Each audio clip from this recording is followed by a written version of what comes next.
Welcome to Decision Point. In honor of Black History Month, we have a special presentation on the spiritual legacy of Black America.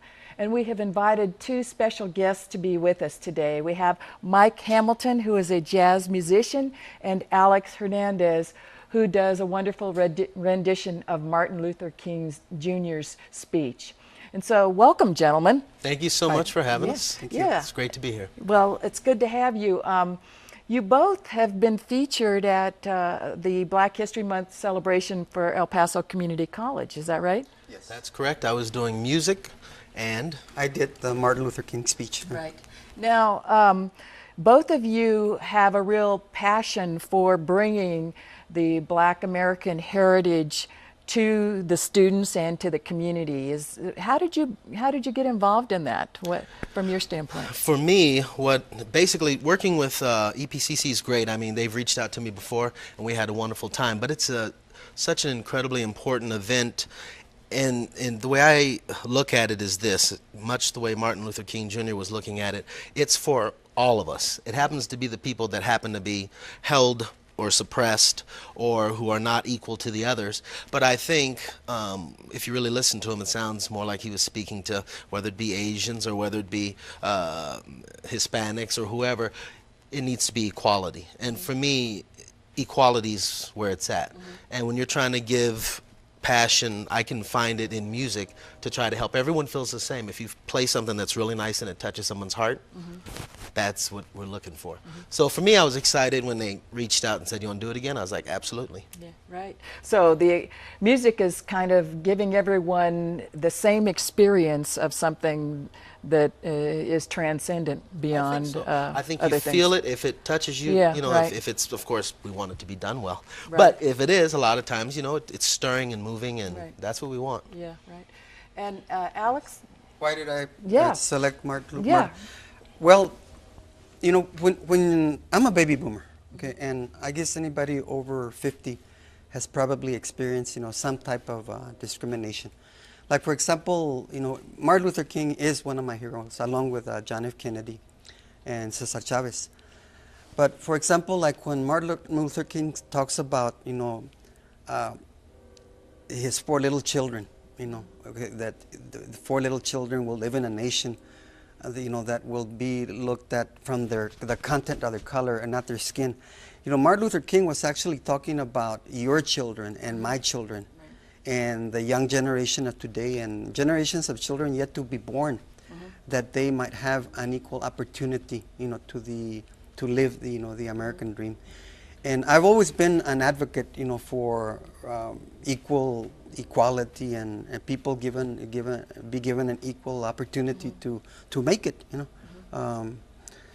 I mean, not only were minorities discriminated, women were also discriminated. Right. So when Martin Luther King was talking about civil rights, you know, he was incorporating everybody, men, women, children, minorities, everybody.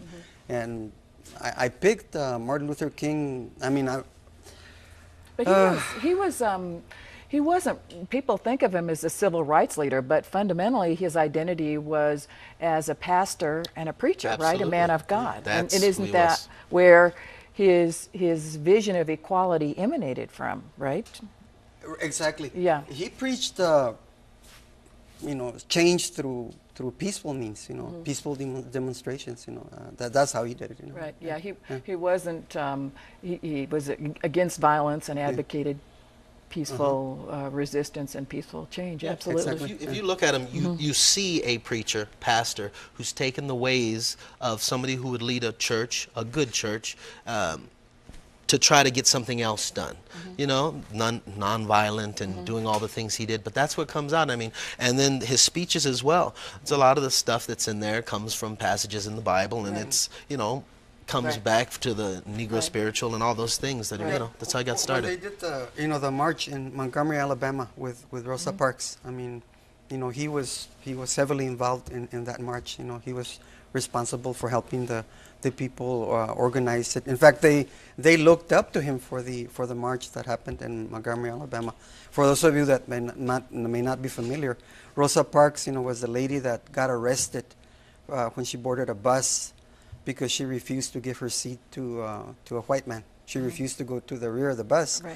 and they arrested her. She was going home from work, and she just decided that, hey, it's not right, Right. So they arrested her, and that was the initiation of one of the marches that took place, upon which Martin Luther King was responsible for, getting involved and all that.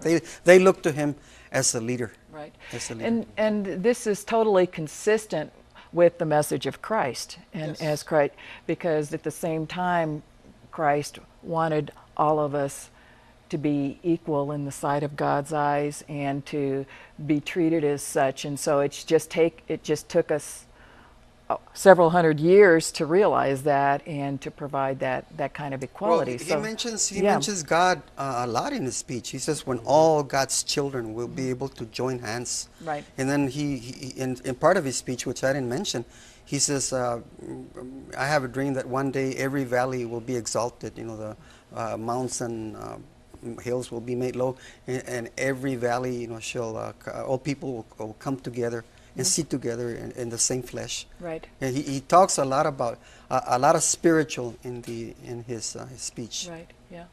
Well, the first thing that we're going to do is go to a piece that you played, Mike, Misty, which is one of your favorite pieces that you selected for us to hear. Yes, it actually is, and the reason for that, the story goes like this. When I was young and I couldn't figure out what instrument to play, my father was like, okay, you're going to play saxophone. So I'm like, okay, I'll play the saxophone. So I played it, and I was lucky. It worked out kind of good for me and everything. And then later on, after I had went to Berklee College of Music and everything, and I was visiting with him, he told me his favorite song was Misty. He said, why don't you play Misty? So as it turns out, it's one of my favorite songs, and I play it on the instrument that my father picked for me. So it's a lot about him. He passed away when he was 54. But when I play it, there's a lot, I feel a lot for it, as I'm playing the instrument he chose, and it's one of his favorite songs. So I love it, Yeah, and so there's a real spiritual and emotional significance to that song for you. Yes, Yeah. it really. Okay, Try to great. pour it out. Right, okay, thank you. All right, so let's go to this clip of Mike playing Misty.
that was absolutely moving. I could really feel your heart and your emotion in that. Very beautiful. Thank you. Thank you Yeah. very, very much. Right, I right. enjoyed doing it, and if you can feel it, my job's done. Yeah, That's right. what it's about. Good.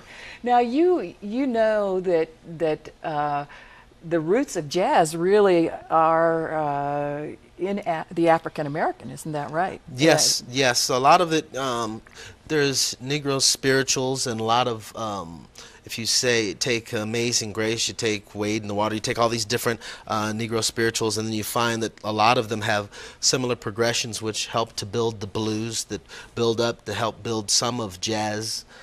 So it comes a lot from that beginning, and it's just stylistically the soul.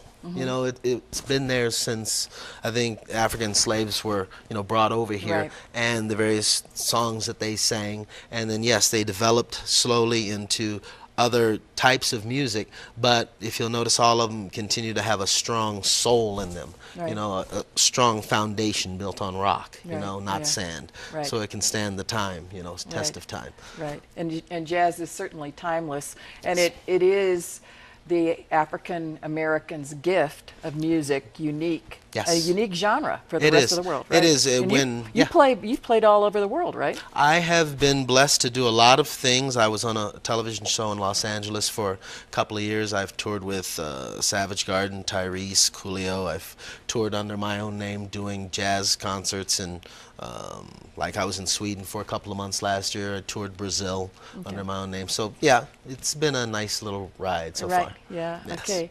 Great. Well, and now we're going to hear Alex go about doing a abbreviated rendition of the Martin Luther King speech. The original speech was how long? About 45 minutes. About or 45 minutes, yeah. Right. Yeah. I did right now about, what, 6-7 minutes, what I Right. did. Right. Yeah. Well, you did a nice job of compacting it, I'm sure. And so let's hear you give your rendition of the Martin Luther King "I Have a Dream" speech. It was the summer of August 1963, and 250,000 people amassed at the Lincoln Memorial and heard the profound, the prophetic, and the powerful speech by the Reverend Dr. Martin Luther King, "I have a dream." 50 years ago, a great American in whose symbolic shadow we stand today signed the Emancipation Proclamation. This momentous decree was a beacon of light and hope for millions of Negro slaves who had been seared in the flames of withering injustice. It was a joyous daybreak for the long night of captivity. But 100 years later, the Negro is still not free. 100 years later, the life of the Negro is still sadly crippled by the manacles of segregation and the chains of discrimination. 100 years later, the Negro finds himself in a lonely island of poverty amidst a vast ocean of material prosperity. In a sense, we've come to the nation's capital to cash a check by which the American government has defaulted. When the architects of the Republic wrote the magnificent Constitution of the Declaration of Independence, they promised us life, liberty, and the pursuit of happiness. And even though we face the difficulties of today and tomorrow, I have a dream. There are the devotees of civil rights who ask, when will you be satisfied? When? We can never be satisfied as long as the Negro is the victim of unspeakable horrors of police brutality. We can never be satisfied as long as the Negro cannot gain lodging in the motels of the highways and the hotels of the city. We can never be satisfied as long as the Negro's basic mobility is from a small ghetto to a larger one. We can never be satisfied as long as our children are stripped of their selfhood and robbed of their dignity by signs stating, "For whites only." We can never be satisfied as long as the Negro in Mississippi cannot vote and the Negro in New York has nothing for which to vote for. No, no, no, we are not satisfied, and we will not be satisfied until justice rolls down like waters and righteousness like a mighty stream. And even though we face the difficulties of today and tomorrow, I have a dream. I have a dream that one day this nation will rise up and live the true meaning of its creed. We hold these truths to be self-evident, that all men, women, and children, my emphasis, are created equal, endowed by their Creator with certain inalienable rights. Among these are life, liberty, and the pursuit of happiness. I have a dream that one day in the red hills of Georgia, sons of slaves and sons of former slave owners will sit together in the round table of brotherhood. I have a dream that one day in this nation, my 4 little children will not be judged by the color of their skin, but by the content of their character. I have a dream. I have a dream that one day in the state of Alabama, a state whose governor's lips are dripping with the words of interposition and nullification, will someday be turned into a situation where little black boys and little black girls will be able to join hands with little white girls and white boys as sisters and brothers. I have a dream.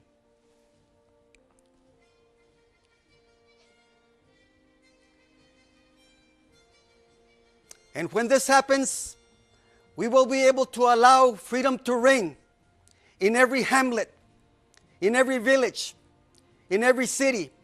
Let freedom ring. Let freedom ring from the mighty mountains of New York.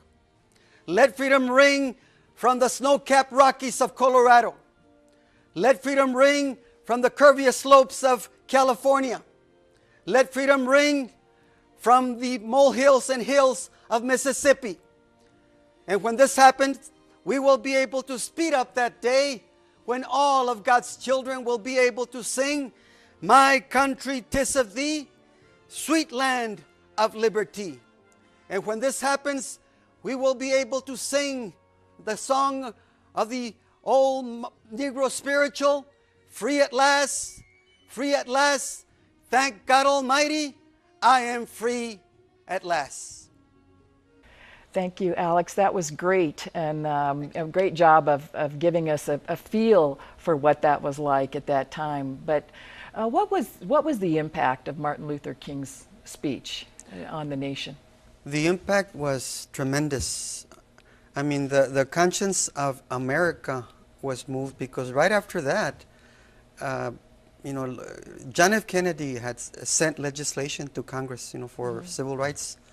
And then, of course, Kennedy was assassinated. But in July 1964, Lyndon B. Johnson signed Title 7, 8, and 9 of the Civil Rights Act, which basically eliminated the hypocrisy of the separate but equal rights doctrine, and eliminated a lot of the still some of the Jim Crow laws that existed in the South. So it was a speech that moved not only the nation but moved the world. I mean, Martin Luther King, to me, is one of my heroes, one of the people that moved and changed the world. Right. And so that really was a tipping point or a turning point for the whole era of civil rights. He somehow articulated them in such a way that everybody could embrace it, and versus it being a right, wrong thing, this is for the good of everyone, and a vision that we can all be excited about. Now you give the speech to a lot of college students and people who have never heard the speech before. They may have heard of Martin Luther King because it's Martin Luther King Day and studied him in books or what have you, but how do they react to the speech? What kind of a reaction? The first time that I gave the speech, which was about 7 years ago, I gave it at a Toastmasters competition. I had some ladies that were actually, their tears were rolling down. Their tears were rolling down because at that time I also mentioned the example of Rosa Parks, the lady that got arrested, and it's a very moving speech. People do respond with it emotionally. I just gave it last Monday at the community college to students and the community, and I had a lot of people come up to me and thank me for giving the speech. Yeah. I think that I have heard the speech before, but once again I was just impressed with the incredible beauty of the language. I mean, it is an extraordinary speech, just the way that it's written and the sentiments that are expressed are very profound. So it is one of those enduring speeches that... And the way he delivers it is amazing. It's when you need it, and he's saying what your heart wants to hear. Right. And it pulls you in, and during that time especially, I think it was amazing how everyone who heard it, that's what was the tipping point finally. It's like, it's on a momentum that we can't slow down anymore. Right, yeah, definitely. And it's ongoing. Civil rights is ongoing, when Martin Luther King was talking about I have a dream, he was talking about a vision for the United States, not just 10 years, 20, but 100 years into the future. Eventually, he saw that dream that would eventually become a reality when everybody would be able to share in the American dream. Right. And I think that again, from a biblical perspective, the human heart always has blind spots and always needs to have the light shine on the truth. And I think that's what Martin Luther King was doing. And I think, as you say, it wasn't a one-shot deal. Once the title, was it 5, 6, and 7, or 7, 6, 7, and 8? I don't know which ones it was. I can't remember. But were passed. It doesn't mean that the job was done, because you still have people. It's ongoing. Yes, Yeah. And he preached peace, and he preached love. Yeah. Right. And that's why, which is right along with what Jesus Christ was preaching. Yeah, absolutely. That's why we got to keep on doing it. Yeah, keep on. And I think jazz music is also a great gatherer of people from that standpoint. They're really all over the world. People love jazz, and it brings all kinds of people together. Has that been your experience when you play? Absolutely, and that's what it's about. If you can get a whole bunch of different people, whatever their backgrounds are, whatever color they are, whatever. Again, it's the same sort of a thing that Martin Luther King Jr. was able to do when he gave that speech. People were able to feel it in their heart. And the important thing, I think, in celebrating things with music and with the words that were said, is a reminder each time, because you do have those that still have not yet, got on the boat. Right. Those that are still set off in an idea that they think things should be separated when we're all here together. And until we all get that, I think we're going to continue to have the problems that we have. Right. Yeah. But sooner or later, hopefully everyone will realize, whatever their religion or whatever it is that we're all people. There's all really God's only children. Yes. Absolutely. He did mention in the speech, again, I didn't mention that part because I only did a little portion, but he mentioned Jews, Gentiles, Catholics, Protestants, all God's children will come together and, Well, unfortunately, gentlemen, we're out of time, and it's been such a joy having you. Thank you so much for bringing us your gifts and enriching our lives. thank you so much for watching our special presentation of the spiritual heritage of Black America.